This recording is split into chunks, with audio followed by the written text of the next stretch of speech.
precariedad laboral, por la igualdad profesional de género, por los que puedan estar interesados en asistir.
Vale, vamos a comenzar con el taller de presupuestos y ordenanzas fiscales.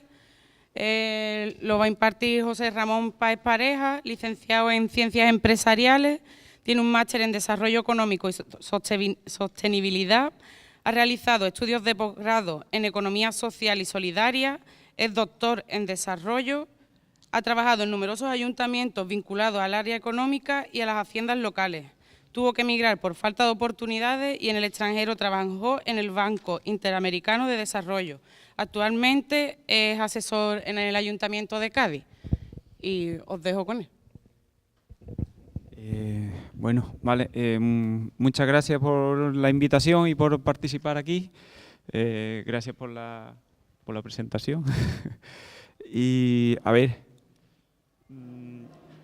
esta mañana me tuve que poner a hacer esto porque no había forma sino de cómo vender la moto, es decir, cómo hablar de las ordenanzas fiscales y del presupuesto municipal. Entiendo que es un tema al que a nadie le gusta, pero que todo el mundo se ve obligado a trabajar con él, ¿no? Entonces he tratado de poneros aquí algunas cosas un poco para que veamos cómo funciona, ¿vale?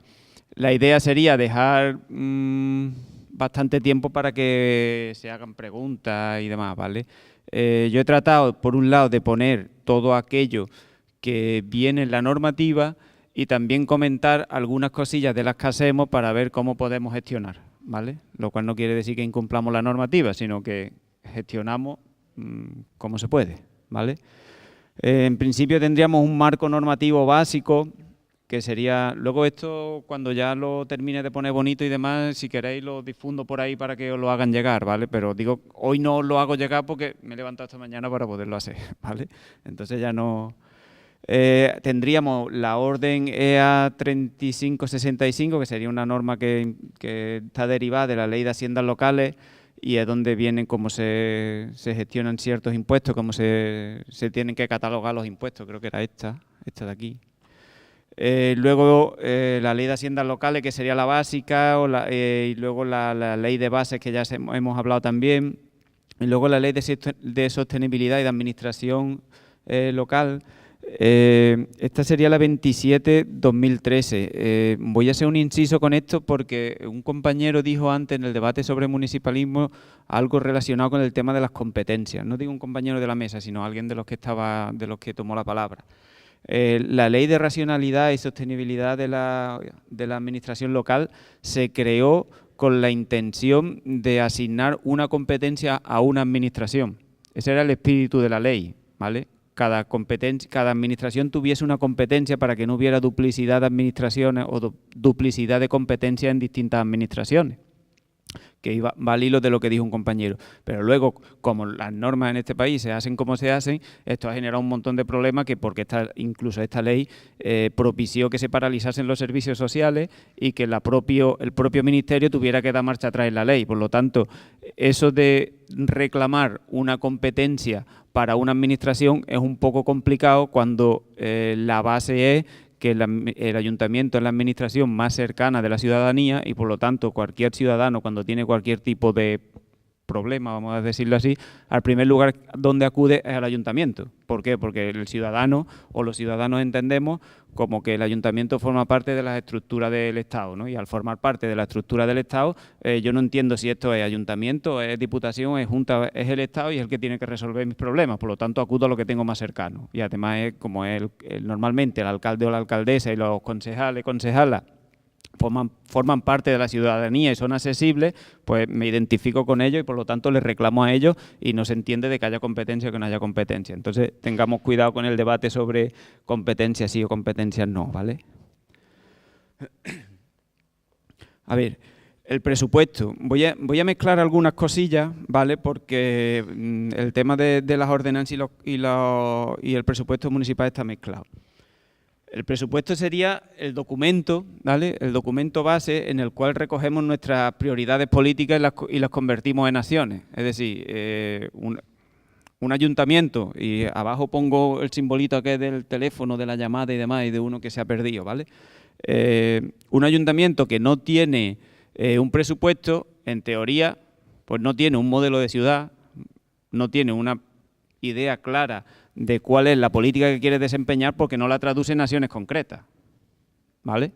Es decir, yo tengo un lineamiento político, mi lineamiento político lo traduzco de algún modo o lo convierto en un planteamiento de ciudad. Esta es la ciudad que yo quiero, el pueblo que yo quiero, y para conseguir este pueblo o esta ciudad en el futuro, pues tengo que realizar X acciones. Y esas X acciones que tengo que realizar suponen un X dinero y ese X dinero tengo que recogerlo en un documento. Por lo tanto, si no tengo un presupuesto, pues me voy remontando otra vez y lo que ocurre es que no tengo ni siquiera un planteamiento político. Por lo tanto, esta es la importancia del documento. O sea, no tiene otra importancia más allá. Luego, si veis abajo donde pongo el simbolito y demás, ahí había un muñeco pirata que se había escapado porque a través de las modificaciones de crédito tú puedes gestionar una ciudad y ir alterando continuamente el presupuesto, ¿vale? Por lo tanto, echa la ley y echa la trampa también, ¿vale? Pongo que en el presupuesto se recoge la previsión de ingresos y la previsión de gastos que posiblemente, lo he puesto entre comillas, que posiblemente se realizan durante un año natural. Es decir, estamos presupuestando ahora lo que va a suceder dentro de un año. Por lo tanto, mi margen de error es infinito. No sé lo que va a pasar dentro de un año. Estoy haciendo un presupuesto.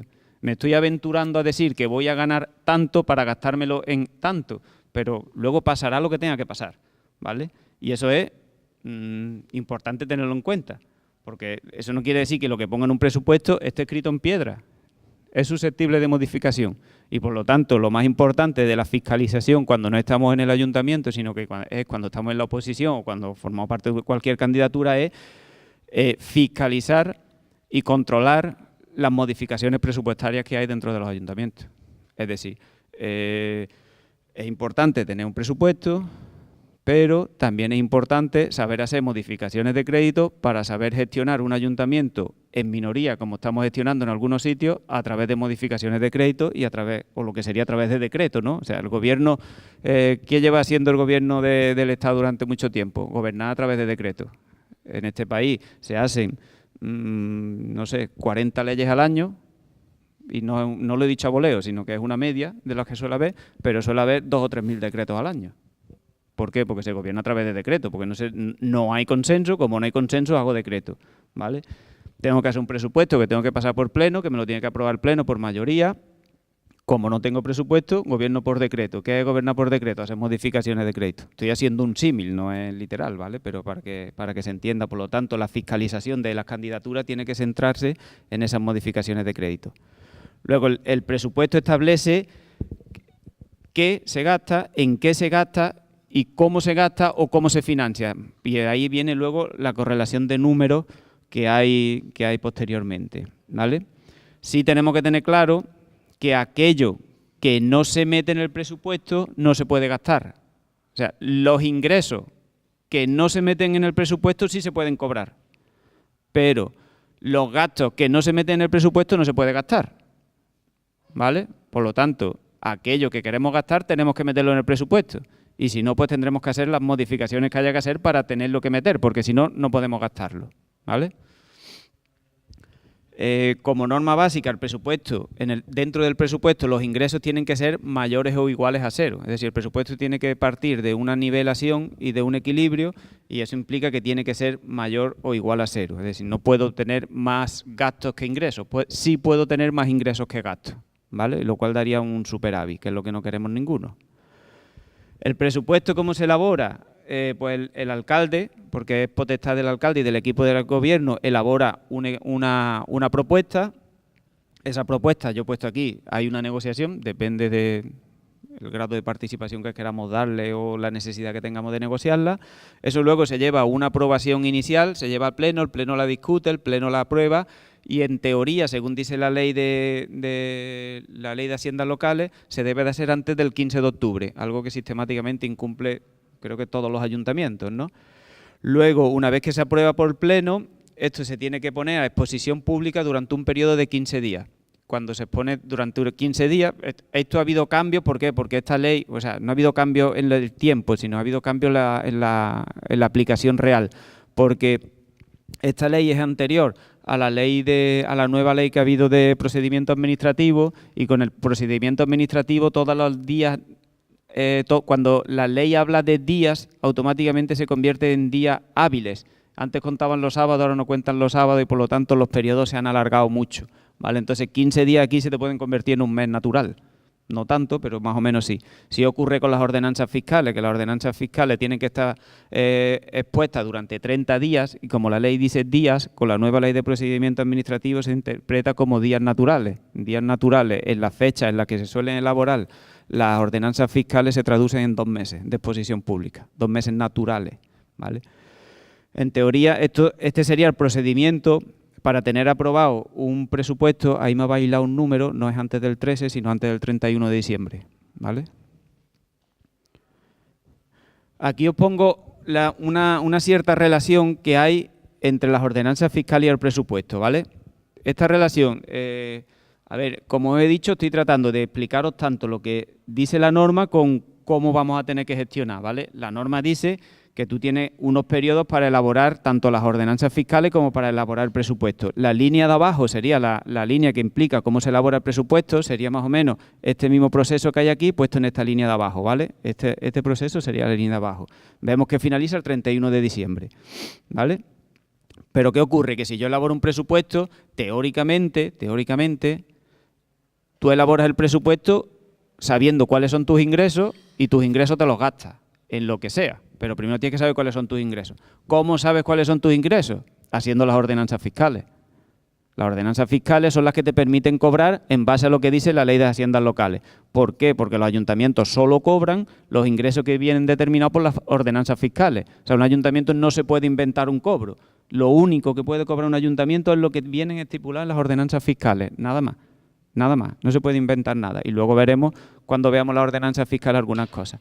Entonces, cuando tú elaboras las ordenanzas fiscales, las tienes que llevar a una aprobación inicial. Esa aprobación inicial va a 30 días de exposición pública, que se convierten prácticamente en 2 meses. Luego, si hay alegaciones o no, se desestiman o se aprueban, y luego, antes del 31 de diciembre, tienes que tenerlas aprobadas.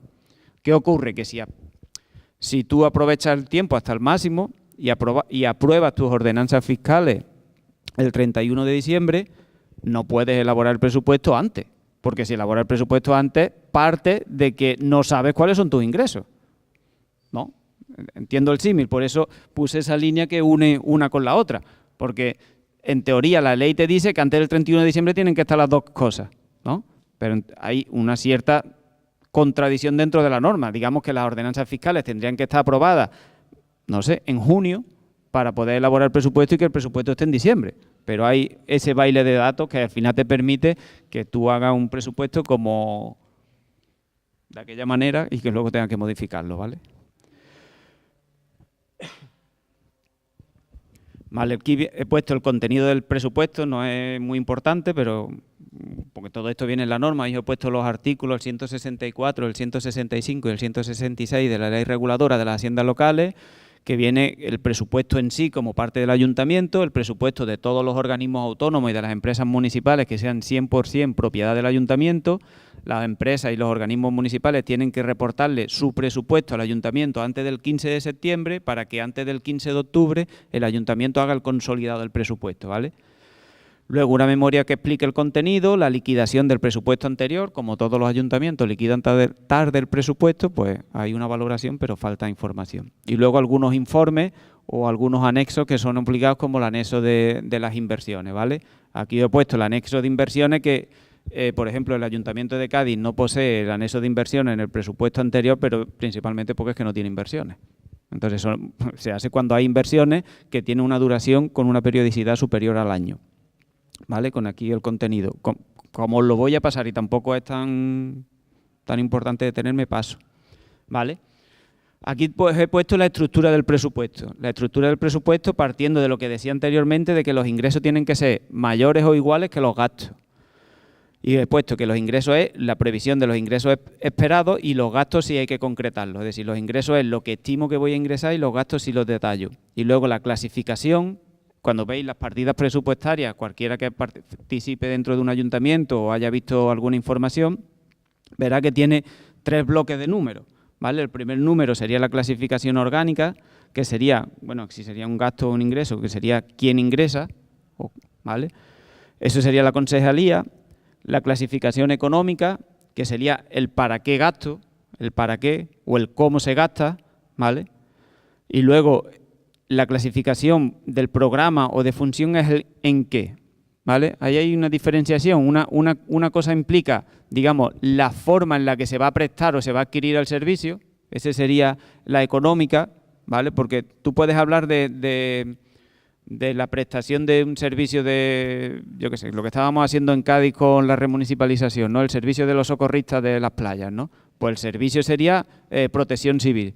Pero la protección civil se puede prestar de varias formas. Se puede prestar con personal propio o se puede prestar con una subcontrata, ¿no? O con una contrata o con la externalización de un servicio.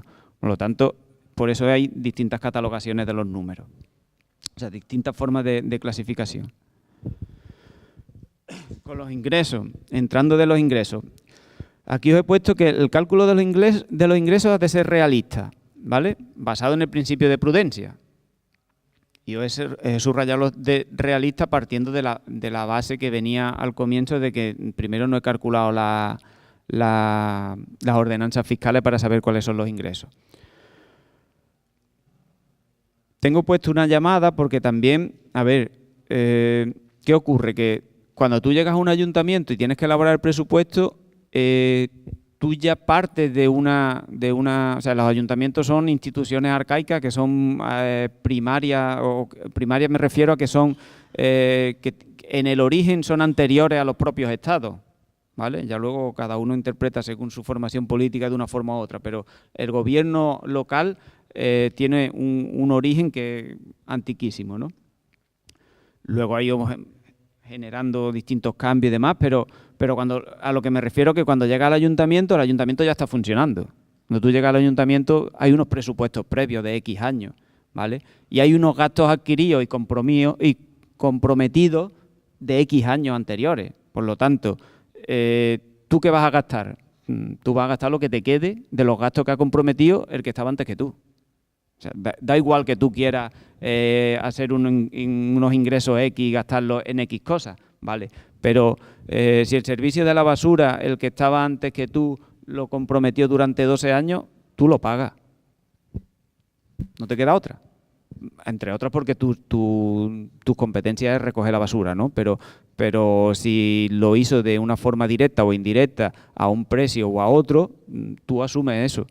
Igual que cualquier otro servicio. Por lo tanto, los ingresos han de ser realistas, pero ¿hacia dónde, no? O sea, ¿cuánto de real es? Porque ¿qué margen de maniobra tiene? El margen de maniobra es limitado. Y es limitado partiendo de que, también lo enlazo con el debate anterior de municipalismo, yo soy de la teoría de que cuando uno llega al ayuntamiento, a la institución, puede hacer todo lo que quiere, ¿vale? Desde el ayuntamiento se hace todo lo que uno quiere, teniendo en cuenta que los límites te lo va a marcar en esta sociedad capitalista el dinero que tenga el ayuntamiento. Es decir, el Ayuntamiento de Madrid hace lo que quiere. y lo intervienen porque tiene 1.000 millones de superávit. Y como tiene 1.000 millones de superávit, está desafiando leyes y está queriéndoselo gastar en políticas sociales que no casan con la política que quiere realizar el gobierno del Estado. Por lo tanto, el Estado interviene en el Ayuntamiento de Madrid. ¿Pero por qué? Porque tiene dinero para hacerlo. ¿Por qué no interviene el de Cádiz? Porque no tiene dinero. Ya está. Se acabó la película. Porque en Cádiz podemos desafiar las mismas normas que en Madrid, pero no tenemos dinero. No somos un problema para el gobierno. El problema está en el dinero mientras vivamos en esta sociedad, ¿vale? Entonces, los ingresos los clasificamos en 3 bloques, los corrientes, los de capital y los financieros. Los ingresos corrientes serían los que son habituales durante todos los años, son repetitivos.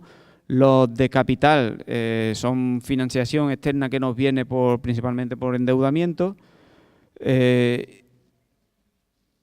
Se deben de devolver y los ingresos financieros serían también mínimos. Estos serían mínimos dentro del ayuntamiento. La clasificación no me la detengo porque sería desarrollar un poco la clasificación anterior que vi, ¿vale? Aquí vienen los capítulos de los ingresos. Los ingresos serían en el capítulo 1 los directos, el IBI y demás. Los indirectos del capítulo 2 sería el IVA y otros impuestos. El capítulo 3 serían las tasas y demás. El capítulo 4 las transferencias corrientes. Aquí estaría la PIE y la patrica. El capítulo 5 serían los ingresos patrimoniales de las rentas que da el patrimonio municipal. Si tenemos una empresa que sea propiedad municipal, los dividendos que nos dé los pondríamos. El capítulo 6 en ingresos de capital, la enajenación, es decir, lo que nos dan por la venta de ciertos patrimonios. Y el capítulo 7, las transferencias que recibimos principalmente en modo subvenciones. El capítulo 8, activos financieros, y el 9, pasivos financieros, ¿vale? Lo leo rápido porque lo que me interesa es llegar a una mezcla posterior que hay de vincular los ingresos con los gastos a través de los corrientes con los corrientes por una ley básica que hay que nos permite ver cómo podemos funcionar dentro de los ayuntamientos, ¿vale? Esta clasificación, entiendo que más o menos la conocéis quien esté en los ayuntamientos. Y aquí he puesto un ejemplo de cómo sería el presupuesto, cómo quedaría reflejado con la clasificación económica. Si veis los ingresos que tienen 3 bloques no sé si esto pintará aquí. No. Vale, veis, la primera columna es la económica, la segunda la de programa y la tercera es la orgánica, ¿no? La orgánica es la que hace referencia a la delegación. Y la clasificación de programa en los ingresos no existe y sí existen los gastos, ¿vale? Cuando empieza por 1, porque estamos en el capítulo 1, ¿vale? De la clasificación de los ingresos. Y como digo, estos ingresos vienen regulados por la Ley de Haciendas Locales, ¿vale? Los ingresos, vale, ahí he puesto la llamadita. Cuando pongo el teléfono es una llamada de atención para que se vea cómo funciona, ¿vale? Todos estos ingresos son los que se determinan por el artículo 2 de la Ley de Haciendas Locales y son todos los que hay. Estos 6 bloques vienen determinados aquí dentro de esta norma, ¿vale? Si veis, os he puesto al final un triángulo así invertido. ¿Por qué lo he puesto? Porque está invertido porque la mayor fuente de financiación que tienen los ayuntamientos está arriba y abajo está la menor fuente de financiación que tienen los ayuntamientos. Esto es la práctica real, esto no lo dice la ley, pero en la práctica se traduce así. De modo que la principal fuente de ingreso que tienen los ayuntamientos son las transferencias no condicionadas del Estado, es decir, la PIE y la patrica. Esto se mueve en un orden de un 40-60%, depende del ayuntamiento. O sea, todos los ayuntamientos reciben su fuente de ingreso entre un 40 y un 60%, depende de la PIE y la patrica. Me refiero al de Madrid, que tiene un presupuesto de 5.000 millones y 2.000 y pico, 2.400 más o menos en la PIE. Es decir, todos los ayuntamientos reciben entre un 40 y un 60% de PIE y patrica. ¿Por qué pongo la llamada?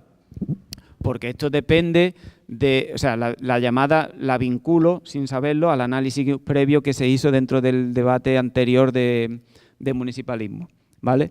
El otro día cuando estaba en el Plan B en Lisboa hablaba del potencial que tiene el municipalismo. El potencial que tiene el municipalismo, además de todas las prácticas y políticas reales que se pueden realizar, es el poder de cercanía con la ciudadanía y el poder de construir pueblo y el poder de organizar a la sociedad para conseguir ciertas demandas. Ese es el poder real del municipalismo, la participación ciudadana. No tenemos otro poder real, a través de ese podemos conseguir cualquier cosa. Y lo planteaba así, y por eso pongo la llamada aquí, porque creo que de eso es consciente todo el mundo menos nosotros. Es decir, ellos, y me refiero al enemigo, es consciente de esto. Quien hizo las normas, no se ríais, es el enemigo. O sea, lo ha dicho el Warren Buffett, que es un multimillonario, ha dicho que hay lucha de clase y que van ganando ellos, ¿no? Yo repito, o sea, yo no tengo, ¿cómo se dice? No tengo espíritu crítico, yo repito lo que dicen otros. Entonces, no, era broma, pero o sea, era broma, pero en serio, que lo ha dicho este hombre. Lo digo porque ellos son conscientes de que ese es nuestro máximo potencial y como es nuestro máximo potencial, nuestra mayor fuente de ingreso es la pie y la patrica. De modo que cuando tú incumples cualquiera de las normas que ellos te ponen, ellos siempre tienen la potestad de retenerte la pie y la patrica. Por lo tanto, tú pierdes la autonomía económica. En el momento que pierdes la autonomía económica, estás muerto. O sea, te vas al día siguiente. O sea, el dilema cuando llegamos al Ayuntamiento de Cádiz era o auditamos la deuda, que era nuestra prioridad, o pagamos las nóminas. Vamos a garantizar que pagamos las nóminas para quedarnos en el ayuntamiento y poder cambiar la maquinaria esta y hacer que gire en sentido contrario. Y el debate era, ¿cómo vamos a gestionar esto para hacer que los funcionarios sean conscientes de que esto va a seguir funcionando, de que nos vamos a quedar en el ayuntamiento por mucho tiempo y de que si no pagamos las nóminas, mañana estamos en la calle? ¿Vale? Por lo tanto, había que reclasificar las prioridades, teniendo en cuenta que la prioridad, entiendo que era mantenernos dentro del ayuntamiento y que no hemos abandonado lo de la auditoría de la deuda, pero que si tuviéramos recursos lo haríamos de otro modo, ¿vale? Entonces, por eso puse esa llamada, es decir, en el momento que perdemos esa autonomía financiera, estamos perdidos. Luego, la segunda fuente de financiación son esas subvenciones finalistas que pueda haber y luego los impuestos obligatorios como el IBI, el IAE y demás. Ese sería incluso el tercer bloque de impuestos que tenemos. Aquí hay una lámina de cómo serían los impuestos que cobraba el Ayuntamiento de Cádiz en el 2015 para el presupuesto de 2016, ¿vale? Y aquí se ve más gráfico donde una vez que quitamos el IBI, o sea, una vez que quitamos la patrica y la PIE, no, la patrica creo que estaba incluida la PIE, el principal impuesto que se cobra es el IBI, que es la línea exterior, ¿vale? O sea, el IBI puede ser... ¿cuánto puede ser el IBI? El IBI puede ser casi un 70% de la PIE de los ayuntamientos, haciendo así a la cabeza una cuenta, ¿vale? Digamos que serían las dos fuentes principales de ingresos. Los gastos, ¿vale? Esto es lo que os trataba de comentar, ¿vale? Con las clasificaciones. La clasificación orgánica, la económica y la funcional. No me detengo en eso, pero veis aquí dos formas, ¿no? Os lo he pintado así. La primera ponemos la funcional, un gasto de protección civil, ¿vale? Luego la protección civil la presto de dos formas. El sueldo de los socorristas, 250.000 euros, lo cual sería capítulo 1 dentro del presupuesto. Si me voy abajo, sigo prestando protección civil, pero lo presto a través de una externalización de servicios, me sigo gastando 250.000 euros, pero eso va al capítulo 2, que ya no es con personal propio, sino a través de contratar una empresa que me preste el servicio. ¿Qué es lo que hago? Aunque sea simple, ¿no? Hay varios matices, ¿no? Cuando remunicipalizo lo que hago es quitarle el servicio de abajo y ponerlo arriba. O sea, lo que me prestaba una empresa privada, ahora lo hago con personal propio. ¿Vale? Es simple porque hay muchas variantes. También me lo puedo llevar 4 y hacerlo con un organismo autónomo, que es lo que estamos haciendo en Cádiz, ¿no? Pero bueno, por simplificar un poco. Luego aquí no entro en esto, sino que es la clasificación de los gastos, de los distintos capítulos que hay, que el 0 es la deuda pública, el 1 es los servicios básicos, o sea, pero esto es la clasificación por programa. Pongo los dos cuadros porque hay una modificación entre una norma y una norma posterior que hubo, pero como los funcionarios normalmente son muy antiguos dentro de todas las instituciones, se siguen guiando por el primer cuadro, aunque el vigente sea el segundo, ¿vale? Todo el mundo habla de una clasificación funcional cuando la clasificación hoy en día se llama por programa. Vale, aquí pongo un ejemplo de gasto. Me la salto y aquí pongo los gastos corrientes, ¿vale? Los gastos corrientes serían los habituales y los repetitivos de cada año, los que son necesarios para el funcionamiento del ayuntamiento o de la ciudad. Luego los gastos de capital están catalogados como extraordinarios y son las inversiones, ¿vale?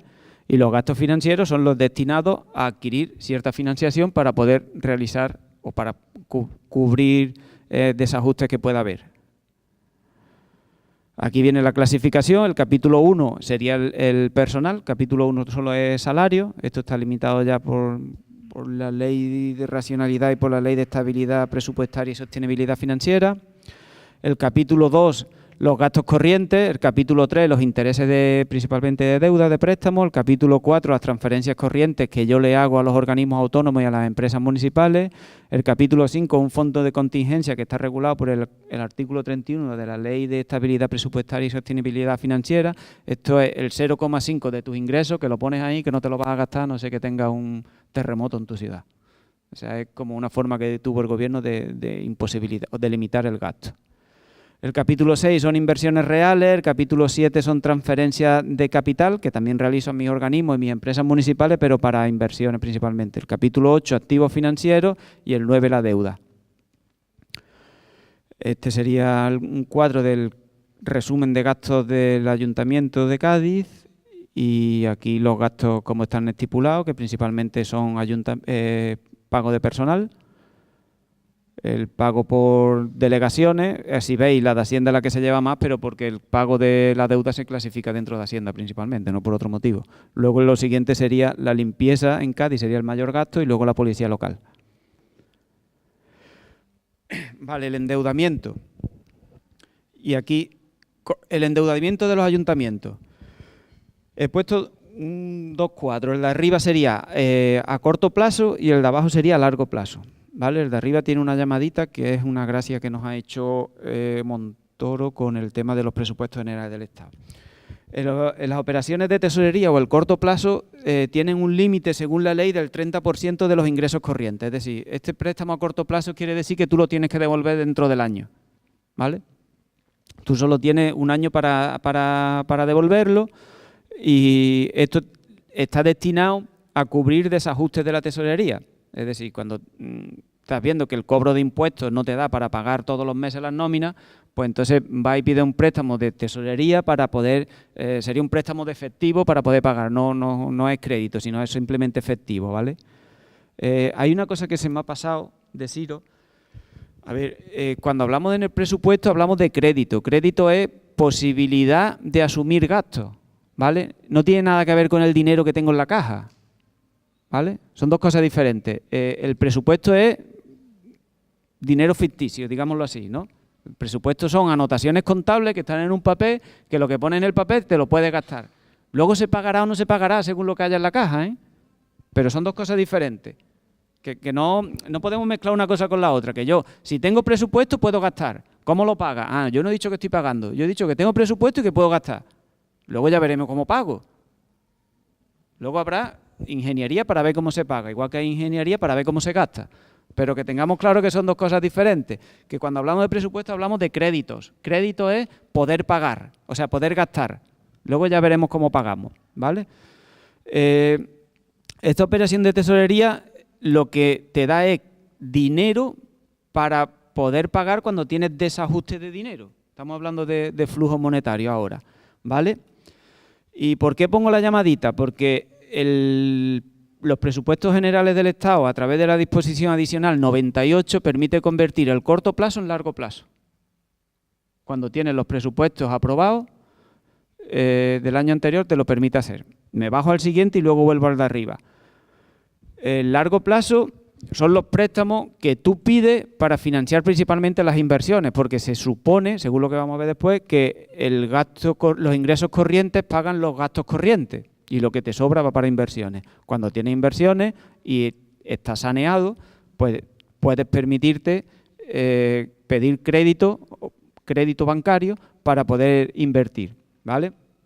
El límite se establece por el artículo 53 de la Ley de Haciendas Locales en el 110%, es decir, en el momento que tienes el 110% de tus ingresos corrientes superados, pues ya no puedes pedir más préstamos, porque la ley dice que tienes un tope de endeudamiento, ¿vale? ¿Qué ocurre? Que hoy en día la necesidad de deuda por parte de la banca y por parte del sistema capitalista es tal que si no generamos deuda no tenemos flujo monetario y la economía entra en colapso. O sea, una prueba más de que necesitamos otro modelo económico, ¿no? Pero como que tenemos lo que hacen los gobiernos procapitalistas como el nuestro es da la facilidad de generar deuda a la vez que genera normas que te prohíben tener deuda. Es decir, el Ayuntamiento de Cádiz está endeudado. Y como está endeudado, no puede pedir deuda.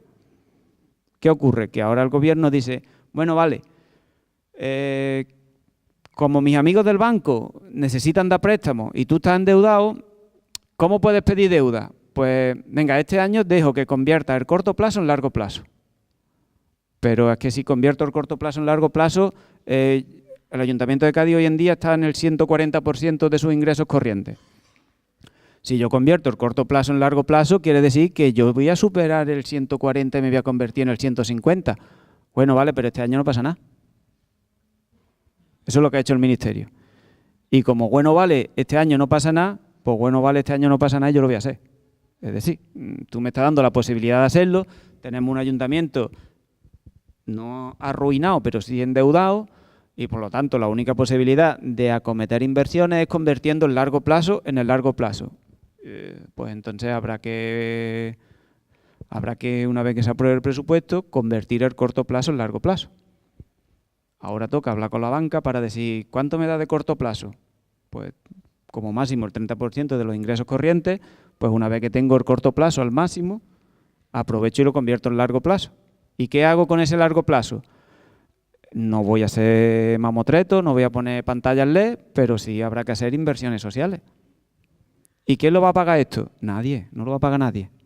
O sea, el nivel de endeudamiento que tienen los ayuntamientos no lo paga nadie. En la transición, el nivel de endeudamiento que tenían los ayuntamientos era igual que el que hay hoy. Y el gobierno lo que hizo fue una ley de punto final. Y dijo, venga, señores, todos los que están endeudados se les condonan las deudas. ¿Por qué? Porque llega un momento en el que las cartas están tan mal repartidas que para poder seguir jugando hay que recogerle y decir, venga, vamos a repartir de nuevo. Pues eso es lo que pasó allí y llegará el momento en el que tenga que pasar aquí otra vez. ¿Esto es apología de la patadita para adelante? No, pero es necesaria para subsistir en algunos momentos, ¿vale? Es decir, no es lo suyo, ¿no? O sea, estamos en contra de la deuda, estamos en contra del sistema tal cual está, no queremos depender de los bancos, pero, a ver, las calles no pueden seguir como están, los colegios no pueden seguir como están, hay que hacer inversiones sociales, hay que dar ayuda, pues hay que hacerlo y hay que pedirle el dinero o quitarle el dinero a quien lo tiene, ¿vale? Vale, continúo. Aquí pongo la regla básica que habría entre la financiación actual, ¿vale? Aquí hay dos tipos de líneas, una que es continua y otra que es discontinua, ¿vale? La continua era la norma y la discontinua es la norma después del 135, ¿vale? O sea, el 135 tiene mucho que ver en esto. Quiere decir que los ingresos corrientes, la primera línea que hay allí, si me pongo aquí es más fácil que lo veáis. A ver, los ingresos corrientes me financian los gastos corrientes, ¿vale? Esta es la primera línea. Esto es lo que dice que los impuestos directos, la tasa, la PIE y tal y cual, me paga los salarios, los servicios que tengo por competencia, las transferencias que le doy a algunas empresas y a algunos organismos y tal y cual. Entonces, esto me financia esto. Cuando me sobra de aquí, después de pagar esto, me vengo aquí. ¿Ves? Va la línea de aquí, viene para acá. Y entonces, lo que me sobra de aquí, una vez pagado esto, lo puedo destinar a inversiones. ¿Vale? Esto es lo que dice esto. ¿Qué ocurre? Que hacemos el 135 genera la Ley de Estabilidad Presupuestaria y Sostenibilidad Financiera y dice, no, quieto, tú con esto pagas esto y con lo que te sobra me pagas la deuda. Y con lo que te sobre de pagar la deuda me haces inversiones. Esto es lo que le pasa a Madrid, en parte, no solo esto, pero en parte es eso, que tú con lo que tienes pagas esto, con lo que sobra quieres hacer inversiones y dice Montoro, no, tú me pagas la deuda. Y dice, es que yo he pagado ya la mitad de la deuda que tengo, he reducido la deuda en un 42%. Bueno, vale, pues bájale los impuestos a la gente.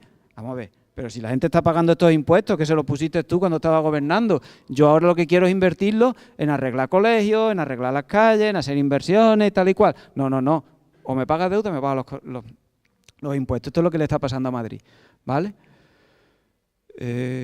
Vale, ahora, los ingresos de capital, pues los ingresos de capital era, una vez que con esto pago esto y con lo que me sobra, porque sigo con la línea continua, con los corrientes, pago los corrientes, con lo que me sobra hago ingresos de capital, pues con las enajenaciones de inversiones, con las enajenaciones con mi patrimonio que vendo, pues el patrimonio que vendo para no descapitalizar el presupuesto, o sea, para no descapitalizar al ayuntamiento, a la ciudad, lo que vendo lo reinvierto en inversiones, así la ciudad se sigue manteniendo su patrimonio y no lo pierde, ¿vale?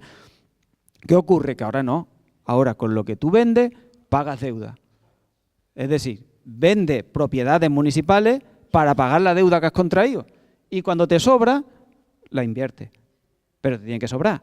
Es decir, pero este es el 1, este es el 2, es decir, lo que te sobra de aquí, a deuda, lo que te sobra de aquí, a deuda. ¿Qué es lo que hacemos? Entonces no vendemos, porque si vendo, pago deuda, pero es que si no vendo, tampoco invierto.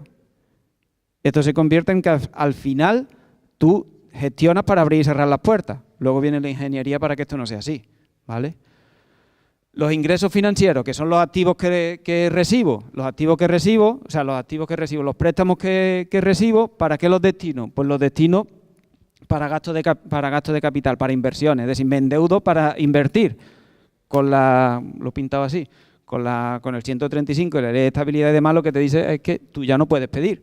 ¿Qué ocurre? Que el sistema está tan podrido que al final se inventan normas que te permiten volverte a endeudar, convirtiendo el corto plazo en el largo plazo, ¿vale?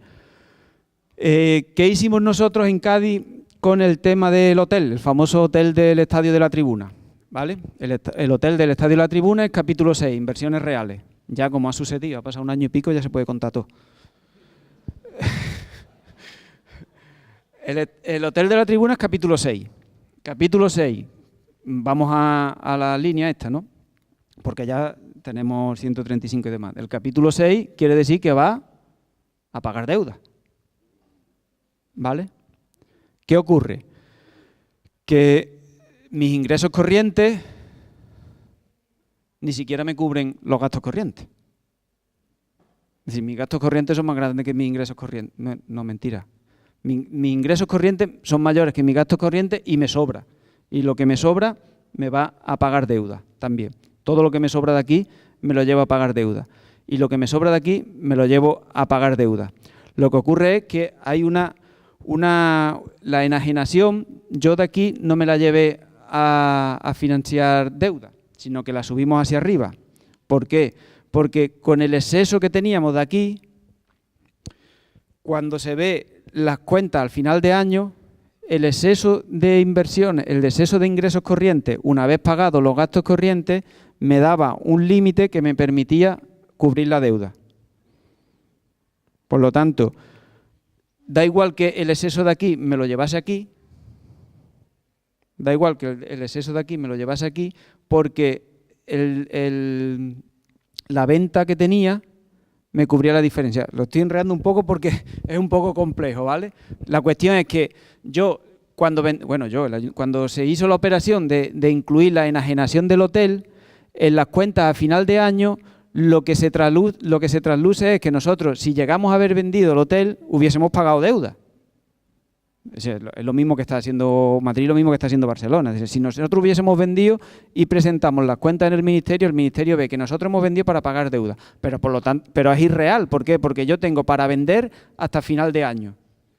Sin embargo, la deuda tengo que pagarlo todos los meses, tengo que pagar los préstamos que conforme van venciendo tengo que ir pagando préstamos. Por lo tanto, tengo que ir tirando de mi fuente de ingresos. Mis fuentes de ingresos están aquí. Por lo tanto, yo de aquí voy pagando deuda. Y con los ingresos de capital compenso los gastos corrientes. ¿Qué ocurre? Que si no vendo, me genera un déficit presupuestario. Pero es la única posibilidad de vender. ¿Qué ocurre también? Que para que no se traduzca en una enajenación que sigue la línea continua roja en inversiones, pues no las cataloga como inversiones. Para catalogarlas como inversiones las tienes que meter en el capítulo 6 o 7. En vez de catalogarlas como inversiones, las catalogas como mantenimiento de edificios. Y luego viene una pelea con la intervención para que te acepte que es un mantenimiento de un edificio que no una inversión. Pero bueno, son batallas que hay que darle intervención para decir, a ver, voy a arreglar el colegio. Sí, pero si tocas la estructura del colegio no es un mantenimiento, sino que si tocas la estructura del colegio es una inversión. Bueno, vale, pues tú me vas a poner que esto es un mantenimiento. Y ahora toca negociar con ellos, ¿vale? Eso sería un poco lo que pasó con el hotel allí.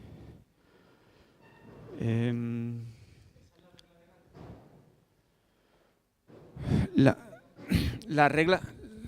No es solo la regla de gasto. La regla de gasto es difícil cumplirla porque, o sea, para nosotros es difícil incumplirla, primero porque tenemos el presupuesto tal cual lo tenemos y luego porque la regla de gasto depende del gasto que tú tuviste el año anterior, se le aplica un porcentaje sobre el PIB. El PIB te dice, tú puedes incrementar la regla de gasto, creo que estaba en un 0,8%. ¿Qué ocurre? Que nosotros teníamos un presupuesto anterior heredado que estaba inflado. Es decir, los ingresos que tenía el Ayuntamiento de Cádiz no eran falsos, eran reales, pero estaban en exceso dotados, ¿vale? Entonces, ¿qué ocurre? Que nuestra posibilidad de gasto era mucha. O sea, nuestra posibilidad de gasto en crédito era elevada a nuestra posibilidad de gasto en dinero. Por lo tanto, cuando tú compensas un poco, nunca incumple, aunque realices este tipo de cosas, ¿vale? Pero esos son análisis que hay que hacer sobre la base de la documentación y el presupuesto y demás que tiene cada uno de los ayuntamientos. Esto no son reglas que diga, bueno, pues yo qué sé, Cádiz hizo esto, pues lo llevamos para allá, Madrid hizo lo otro, lo llevamos para allá. Al final hay que analizar cada una de la realidad económica que tiene cada uno de los ayuntamientos, ¿vale?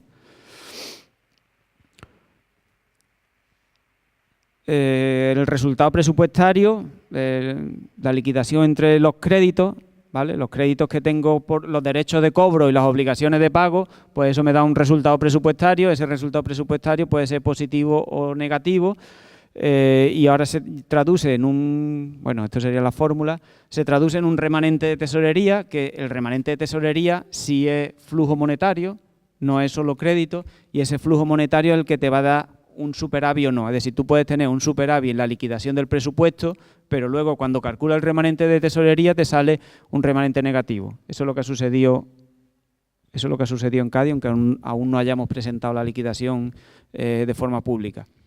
O sea, está hecha pero no está publicada. Nosotros tenemos un superávit presupuestario de 4 millones en el año 16, después de haber hecho esa operación del hotel que os comentaba ahí antes, que pudimos gastarnos casi 10 millones que no teníamos, hemos tenido un superávit presupuestario de 4 millones. Es decir, nos podíamos haber gastado 4 millones que no nos hemos gastado.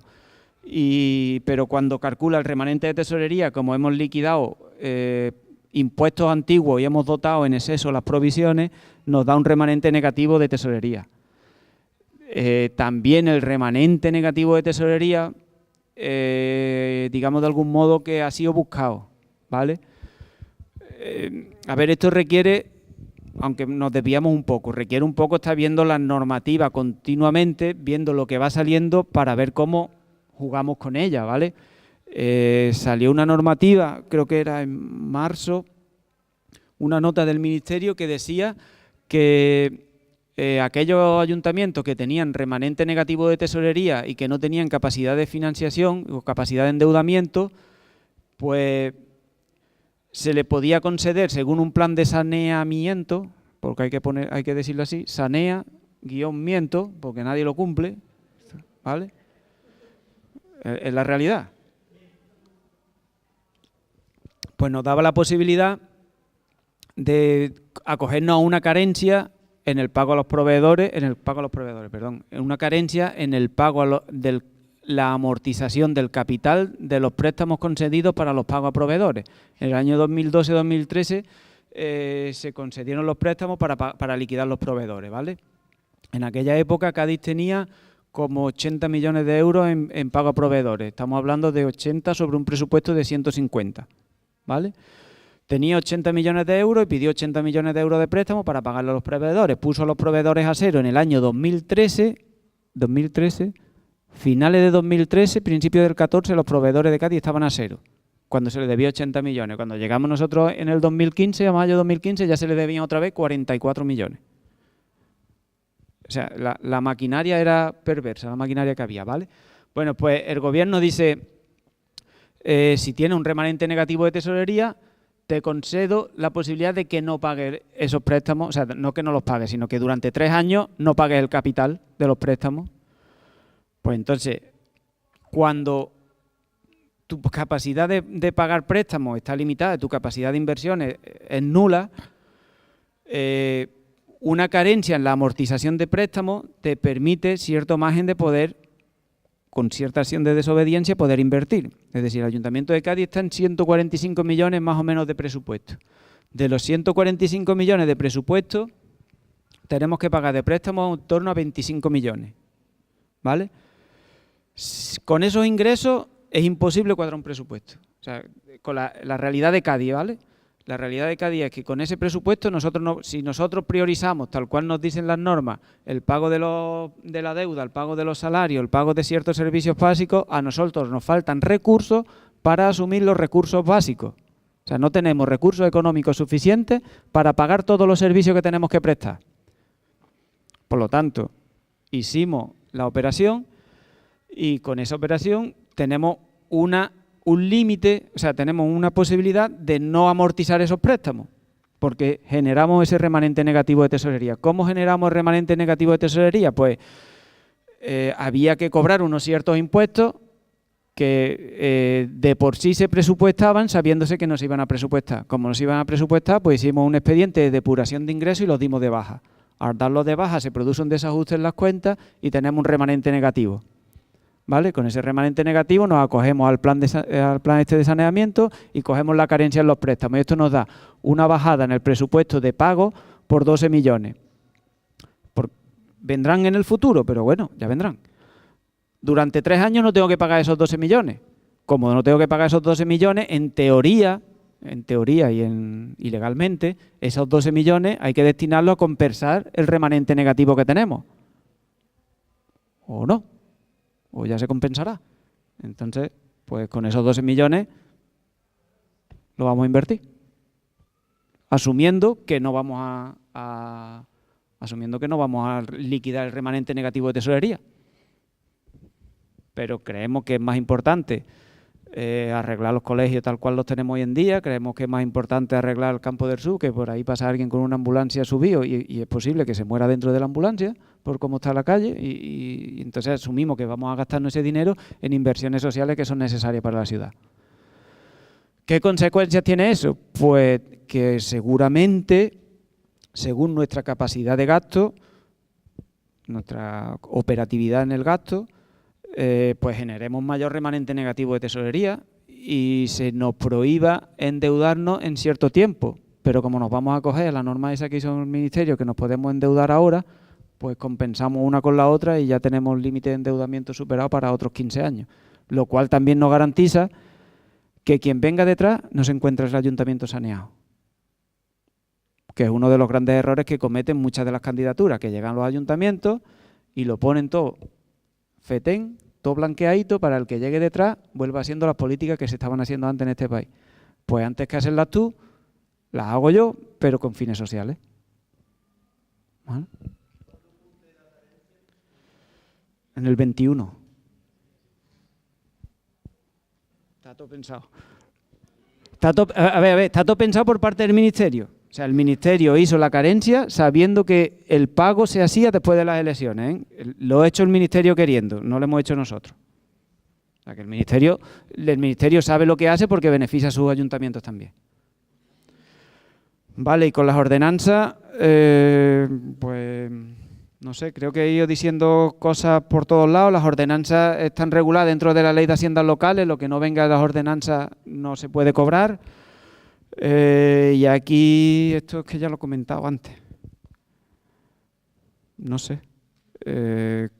A ver, dentro de las ordenanzas, sí destacar que todos los impuestos que cobran los ayuntamientos no tienen nada de progresividad, ¿vale? Los impuestos que cobran los ayuntamientos no son progresivos y que con mucha dificultad se pueden vincular a la renta. Con mucha dificultad, algunos de ellos se pueden vincular a la renta. Si nosotros analizamos el caso del IBI, el IBI no se puede vincular a la renta, ¿vale? El IBI es un impuesto que grava el valor catastral que tiene una vivienda y sobre ese valor catastral se le aplica un porcentaje. Ahí no hay progresividad ninguna. O sea, se supone, según el Ministerio, que quien tiene más recursos tiene una vivienda que vale más y como vale más tiene un valor catastral más alto, pero al final sigue pagando el mismo porcentaje que el que tiene una vivienda que vale poco. O sea, entonces ahí no hay progresividad dentro de ese impuesto, ¿vale? Y luego tampoco poseen o poseen escasa visión y sesgadas de género y medioambiental. Cuando venía para acá venía mirando, porque si hay y eso es un debate interno que hay que tener con bastante profundidad, que es el debate de las bonificaciones y las exenciones fiscales que se están dando en materia medioambiental, ¿vale?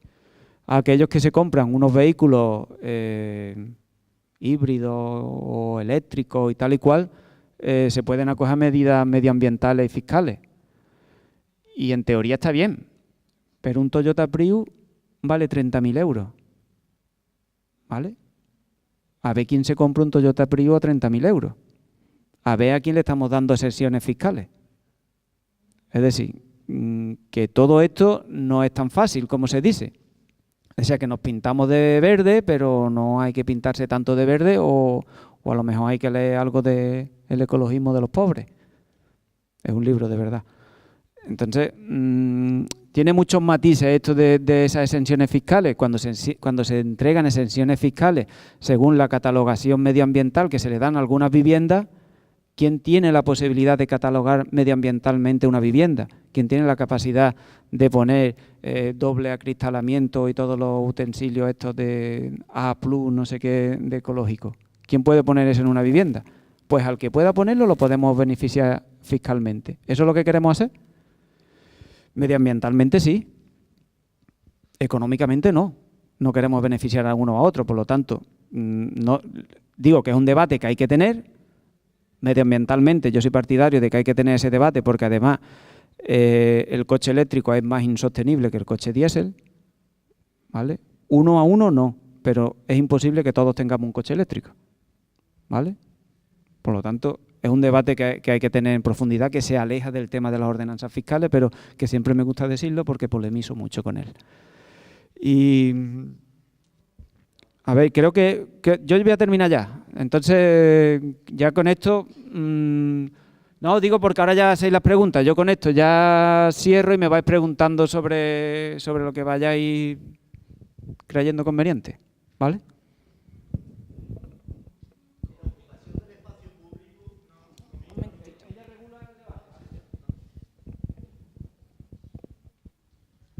Gracias.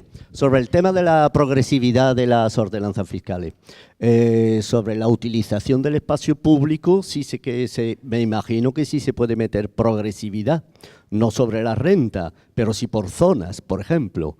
Hay zonas comerciales que son más ricas y barriadas que son muy pobres. Entonces no se puede decidir, a ver, que el metro ocupado de terraza en una zona sea 100 y en otro sea 50. Se puede intentar meter algo de progresividad. Me gustaría que si nos pudiera aclarar de qué manera o en qué zona o de qué, no sé, cómo podemos meter progresividad en esas ordenanzas.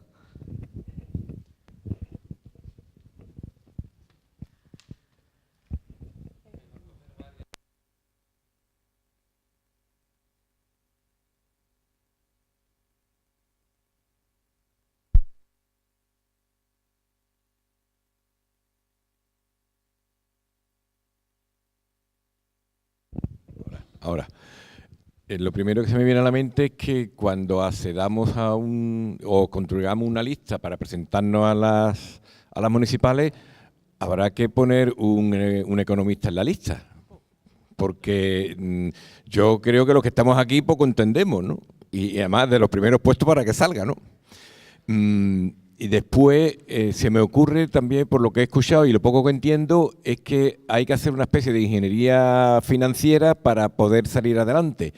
Pero eso no podría llevarte a que la oposición te diga, has hecho esto mal y te denuncio, porque se habrán dado casos en los ayuntamientos donde el alcalde o el concejal no se ha llevado nada, pero por una malversación, por cualquier historia, yo calculo o imagino que será una ingeniería financiera, el tío está en la cárcel. Y por otro lado, yo creo que los ayuntamientos pues están presos, están con las manos atadas, porque por ejemplo el Ayuntamiento de Jerez salió en la prensa que tiene 100.000 euros diarios de pago de intereses. Entonces, si estás cogido por la pilla y la o paprika, como se llame, está cogido por los créditos bancarios, no tiene juego ninguno. O el juego consiste en subir los impuestos y tener más juegos por ahí, ¿no? Eso era la pregunta. Gracias.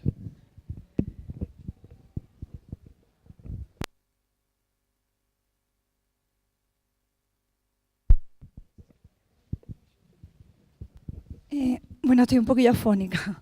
Yo vengo del Círculo de Algeciras. Yo 2 preguntas concretas.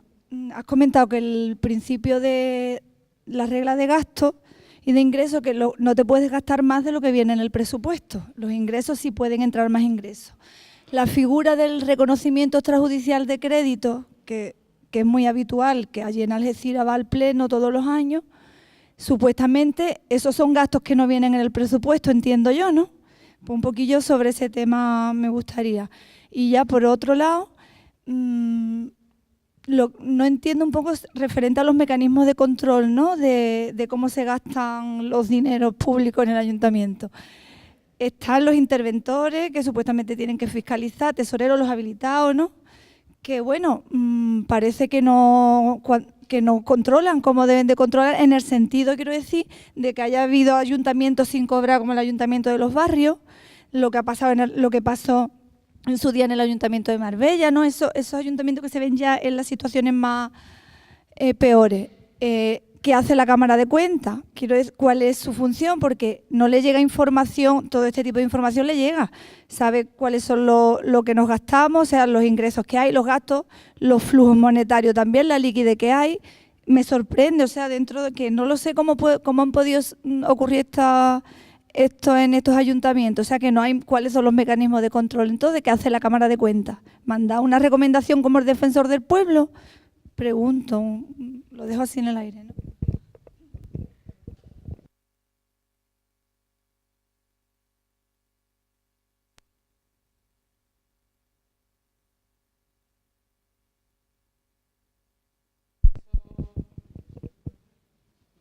Vale, yo vengo del Círculo de Vejer. Allí no hay representación porque no nos presentamos en las municipales, y aquí se ha hablado de la fiscalización de las cuentas, ¿no? ¿Cómo se hace para fiscalizar las cuentas si no hay representación municipal? Quiero decir, ¿qué podemos hacer dentro del Círculo de Vejer sin tener esa representación para fiscalizar realmente las cuentas del ayuntamiento? ¿Cuál es el mecanismo? ¿Qué se puede hacer? ¿Cómo podemos requerir esa información al ayuntamiento para poder tener ese tipo de control del presupuesto?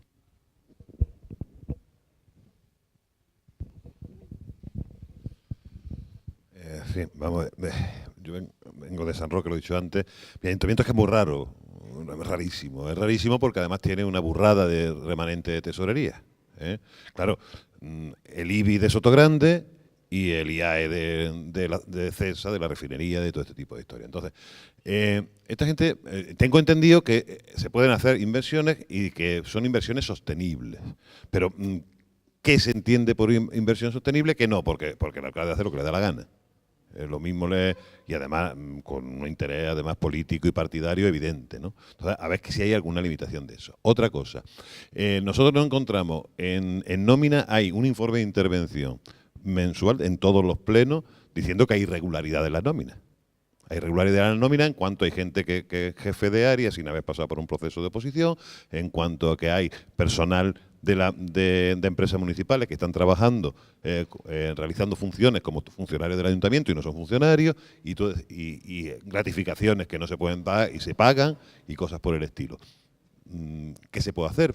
Porque aparte de denunciarlo en los plenos, que nosotros no hacemos nada más que denunciar esa situación, también están, el alcalde le trae sin cuidado el informe de intervención y ese tipo de historias, ¿no?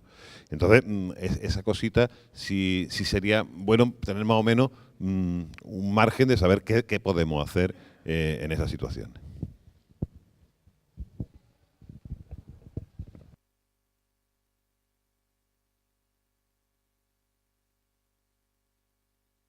No, es que el alcalde también lo ha comentado, que parte de los ingresos de IBI son porque muchos de los viviendas de Sotogrande, por la dimensión no sé cuánto, pagan un IBI especial. No sé a qué se refiere, la verdad.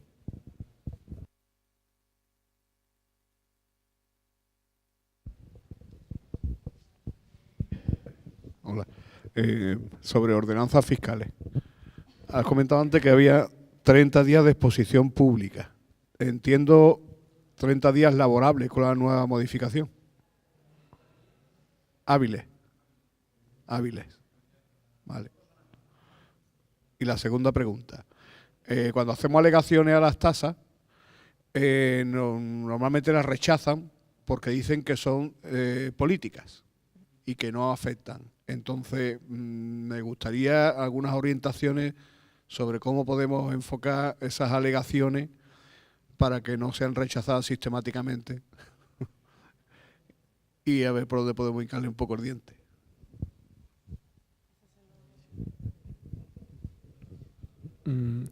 Sobre el tema de la progresividad y de los impuestos medioambientales, pues la pregunta es, ¿se puede poner más progresividad en las tasas del agua? Pues incentivando el ahorro y castigando el exceso de consumo, por ejemplo, una pregunta. Y sobre los impuestos medioambientales, pues no sé, preguntaría que aclararas lo que ha dicho con el coche eléctrico, pues no lo tengo yo muy claro, ¿no? El coche eléctrico, en principio el coche de gasoil es el principal productor de óxidos de nitrógeno y partículas que dañan a la población, que producen enfermedades y muertes prematuras. Hay 10 veces más muertes prematuras por contaminación medioambiental en las ciudades, producida fundamentalmente por los coches, que por los accidentes de tráfico, ¿no? Entonces, bueno, me parece que hay que intentar sustituir esto, ¿no? En el ciclo de vida del coche eléctrico, pues no lo sé exactamente, ¿no? Pero claro, la idea, por supuesto, es reducir la movilidad motorizada privada, pero además de eso, hacer más limpias las ciudades, y para eso es importante también el coche eléctrico en el futuro, ¿no? Usado moderadamente.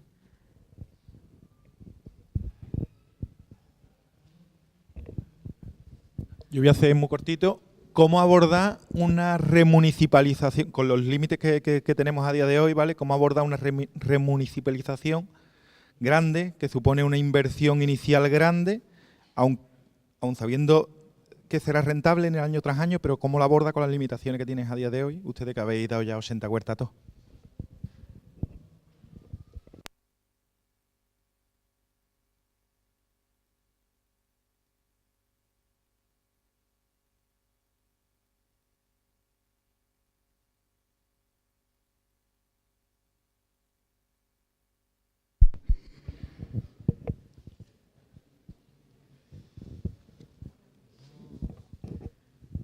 He copiado aquí un montón de cosas. Voy a ir tratando de ir una por una a ver cómo. Vale, con la progresividad en las ordenanzas fiscales es muy difícil poner progresividad en las ordenanzas fiscales. Eso es prácticamente imposible porque se supone que ya la traen dada, ¿vale? Lo de la ocupación de la vía pública y demás sí se puede hacer algo, pero tiene que tener.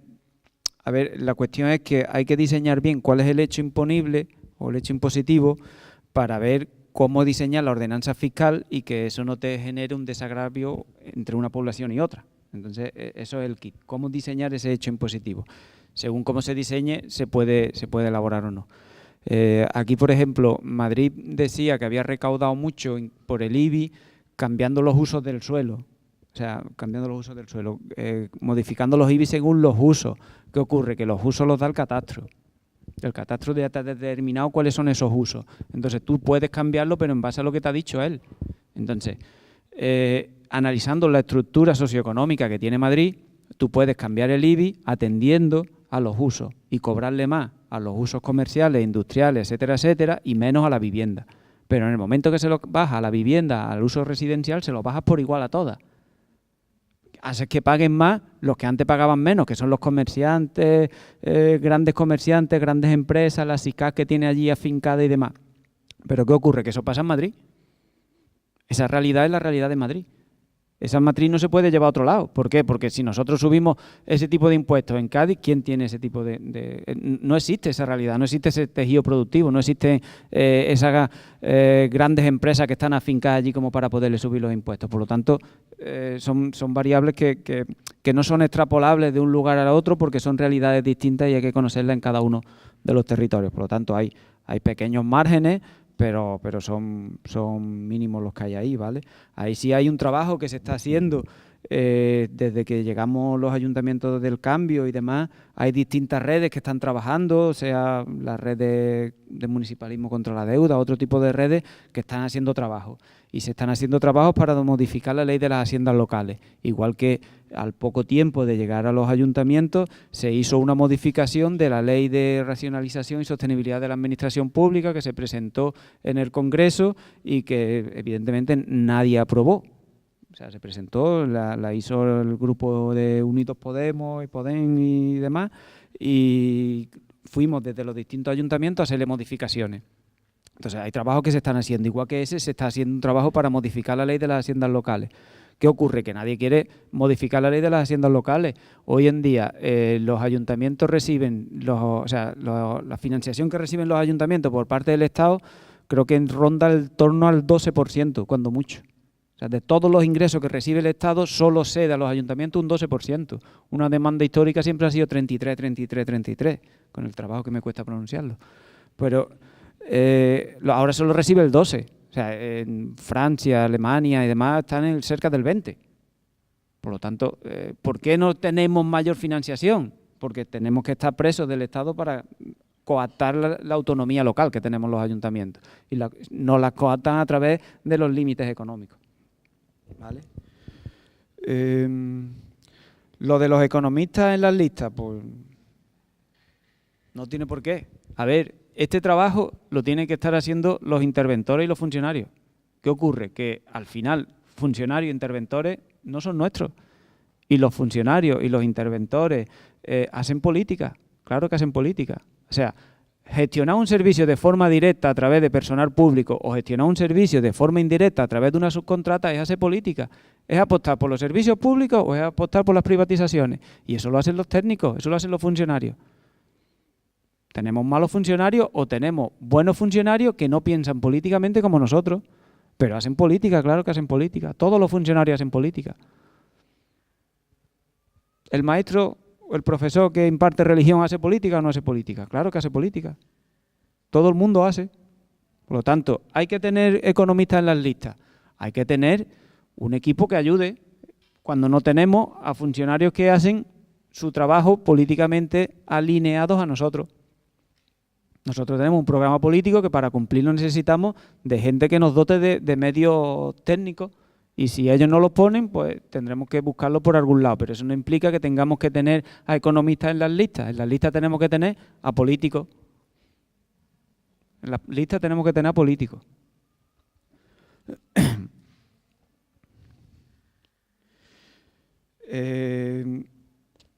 La ingeniería financiera puede ser inmoral, pero es legal, ¿vale? Lo digo porque ha salido por ahí la palabra prevaricación. La ingeniería financiera es legal, pero inmoral. Para quien tenga esa moral, ¿vale? Pero a ver, en el Ayuntamiento de Cádiz no se ha transgredido ninguna ley que implique ni por el asomo nada. Es decir, si de algo pueden estar orgullosos los ayuntamientos del cambio es de demostrar que se puede gobernar cumpliendo la ley. O sea, que manda.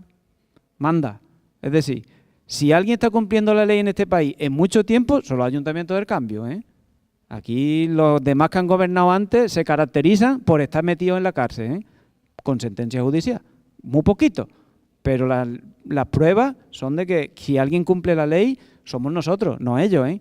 Otra cosa es que nosotros estemos utilizando una ley que no queremos para darle la vuelta a la maquinaria y le estemos rizando el rizo, pero muy escrupulosos con el cumplimiento de la ley. Entre otras porque tenemos todas las lupas habidas y por haber encima nuestra. Entonces, todo lo que se firma es totalmente legal. Otra cosa es que quien está enfrente no lo comparta con nosotros porque estamos funcionando políticamente de forma contraria o diferente a la de ellos. La legalidad la dice la ley. El interventor nos dice cuál es la legalidad. El interventor fiscaliza las cuentas, pero la legalidad la dice la ley y el juez, el interventor no. El interventor tiene un criterio de opinión con respecto a una norma y él es un habilitado nacional y tiene una potestad de fiscalizar las cuentas. Y aquí es caso con algo que decía por aquí alguien de los informes de los interventores. Los informes de los interventores está bien, pero si estás en contra, pon un reparo. No me haga un informe, me hace un reparo. Eso. Y si hace reparo, si lo hace con forma de reparo, el alcalde tiene potestad de levantar los reparos. Y los levanta por pleno, pero los reparos van al Tribunal de Cuentas o a la Cámara de Cuentas. Y si la Cámara de Cuentas no actúa, ya habrá cierta complicidad. Normalmente la Cámara de Cuentas actúa. Normalmente se actúa, pero lo que ocurre es que los interventores hacen ciertos informes que no tienen la condición de reparo. Y si no tiene la condición de reparo, se queda ahí. Entonces el interventor, cuando dice, no, es que esto no lo veo, pues si no lo ve, pon aquí que esto es un reparo. Y si esto es un reparo, yo como alcalde lo levanto o no lo levanto, si quiero asumir o no quiero asumir las consecuencias que tiene levantar este reparo. ¿Por qué? Porque el reparo directamente va a la Cámara de Cuentas y la Cámara de Cuentas luego lo fiscaliza. ¿Vale? Estaba tratando de decir que se estaba haciendo un trabajo para modificar la ley de haciendas locales. Entonces tenemos que trabajar en esa línea. Hubo una reunión en Valencia para modificar la ley de haciendas locales. El trabajo no pudo ser más light, pero al final habría que empezar por algún lado. Es decir, siendo muy críticos con el trabajo que se hizo en Valencia, pues hay que tener en cuenta que se concentró alguna gente que no son de extrema izquierda. Es decir, había un ayuntamiento del PSOE allí, 2 o 3, y el ayuntamiento de Málaga, que del PP, también estuvo allí, aunque vaya por libre ese hombre, ¿no? Pero todo el mundo es consciente de que la ley de hacienda local hay que modificarla. ¿Qué ocurre? Que según la sujeción que tenga cada uno de los ayuntamientos, o según la vinculación que tenga con el partido, pues tendrán más capacidad de maniobra o menos, pero se está trabajando para modificar la ley. Y en esto, por ejemplo, desde la red de municipios contra la deuda y demás, pues también estamos trabajando con esto.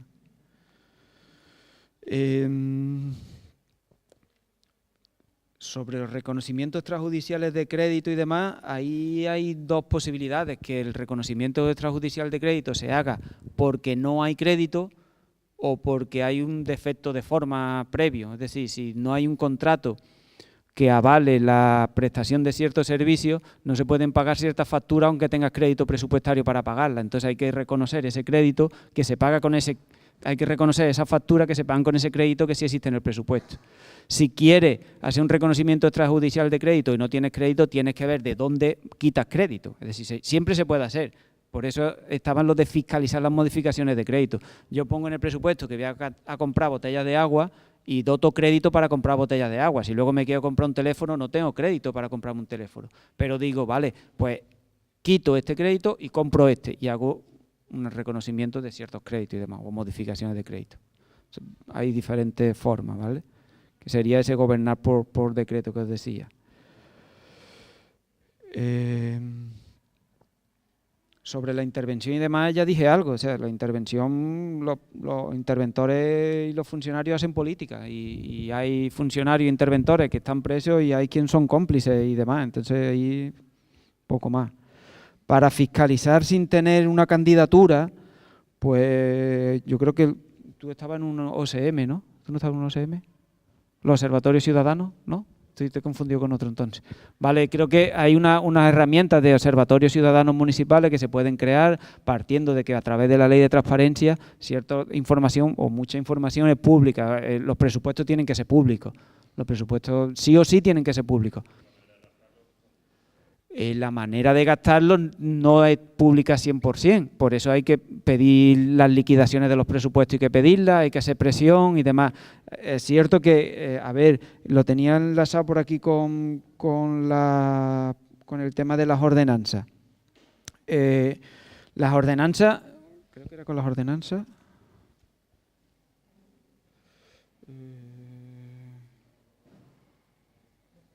Sí, vale.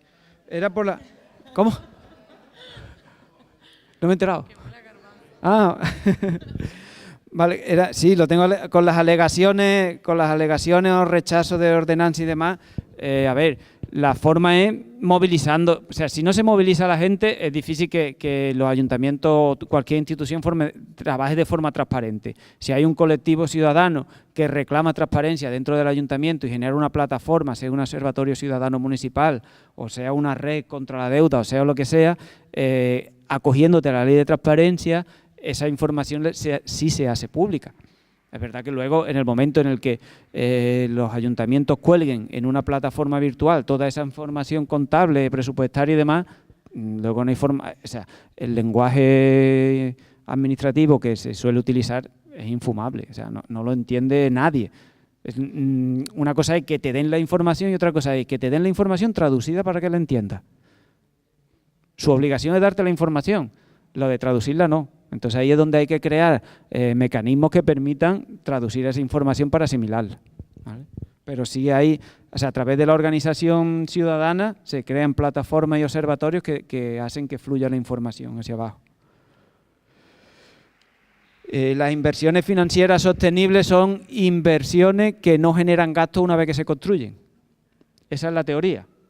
Es decir, no puedo crear un nuevo colegio porque tengo que dotarlo de electricidad, tengo que dotarlo de conserje, tengo que dotarlo de... Pero sí puedo volver a alquitranar una calle porque una vez que la alquitrane me olvido de ella. Ese es el ejemplo y esa es la teoría. Luego ahí cabe lo que te dejen que quepa. Depende de la administración, dependen de los colores políticos. Por eso volvemos siempre a lo mismo. Los técnicos y los funcionarios hacen política, ¿vale? Pero en teoría esa es la opción. Una vez que pagas deuda y demás, te dejan hacer inversiones sostenibles, que son ese tipo de acciones.